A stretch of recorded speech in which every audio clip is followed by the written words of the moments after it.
చూశారు కదా కోతుల సమస్య. పరిస్థితి ఎంత దారుణంగా ఉందంటే గుంపులుగా వస్తున్న కోతులు చిన్న పిల్లల్ని కూడా వదలడం లేదు. నేను విక్రమ్ సోలార్ ఫెన్సింగ్ చేస్తూ ఉంటాను. అయితే మొన్న మై విలేజ్ శ్రీకాంత్ గారి ఇంటికి సోలార్ ఫెన్సింగ్ చేయడానికి కొండగట్టు ప్రాంతానికి వెళ్ళినప్పుడు కోతుల సమస్య చూశాను.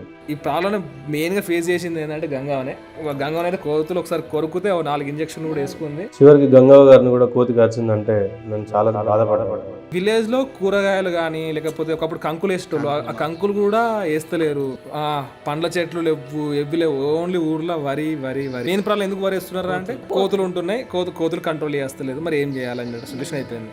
ఈ భయం ఒక కొండగట్టు ప్రాంతంలో కాదు, చాలా రాష్ట్రాల్లో ఉంది. మన రాష్ట్రాల్లో చాలా ఎక్కువగా ఉంది. పరిస్థితి ఎలా ఉందంటే వాటిని కొట్టలేము, చంపలేము. మేము దైవంగా భావించే జంతువులే మా ప్రాణాల మీదకి వస్తుంటే మేము ఎవరికి చెప్పుకోవాలని చాలా మంది అనుకుంటున్నారు. నిజంగానే ఇది సమాధానం లేని ప్రశ్న. ప్రభుత్వం కూడా వీటి విషయంలో ఏం చేయలేని పరిస్థితి. అందుకే ఈ సమస్యకు శాశ్వత పరిష్కారం కోసం చాలా మంది ఇప్పుడు సోలార్ ఫెన్సింగ్ వైపు అడుగులు వేస్తున్నారు.